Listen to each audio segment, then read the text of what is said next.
तर समाजसेवेची साथ आली की निवडणुका आल्या असं समजावं असं मोहन भागवत यांनी म्हटलंय। स्वार्थ पूर्ण झाला की लोकसेवा सोडतात असं देखील मोहन भागवत यांनी म्हटलं। मोहन भागवतांनी राजकीय नेते आणि कार्यकर्त्यांचे कान टोचले।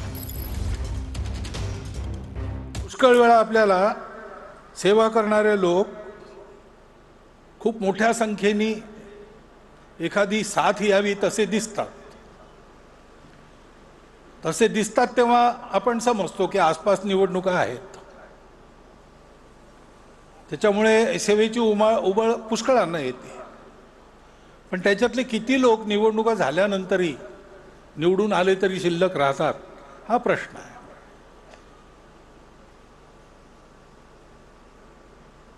स्वार्थ ही एक प्रेरणा आहे,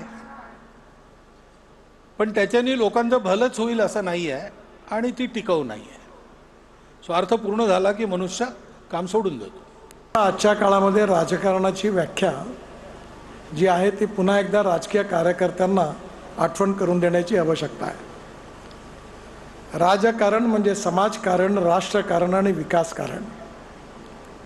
शिक्षण क्षेत्रामध्ये, सेवा क्षेत्रामध्ये, उद्योग रोजगाराच्या क्षेत्रामध्ये आणि स्वास्थ्याच्या क्षेत्रामध्ये समाजातल्या शोषित पीडित व्यक्तींची सेवा करणं, त्यांच्या जीवनात खऱ्या अर्थाने आनंद फुलवणं ही राजकारणाची खरी व्याख्या आहे। तर सिंधुदुर्गात होणाऱ्या आंदोलनावरती पोलिसांची दडपशाही सुरू आहे असं राजू शेट्टींनी म्हटलंय। 700 आंबा काजू बागायतदारांना आंदोलनाआधीच पोलिसांनी नोटिसा दिलाय। पोलिसांनी कितीही नोटिसा पाठवल्या तरी उद्याचं आंदोलन होणार। शेतकरी नेते राजू शेट्टींनी पोलिसांना इशारा दिला। विविध मागण्यांसाठी बागायतदारांचं उद्या मुंबई गोवा महामार्गावर चक्काजाम आंदोलन पार पडणार आहे।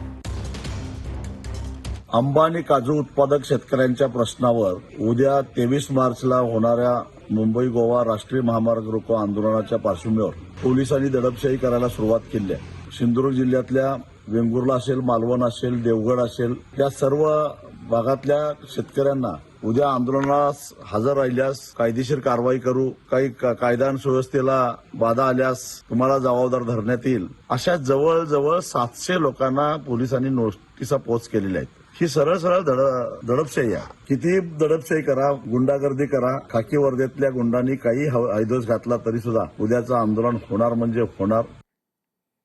तर धनगर आरक्षणासाठी मुंबईमध्ये दीपक बोराडेंचं उपोषण सुरू आहे। त्यांच्या या उपोषणाचा आज 7वा दिवस आहे।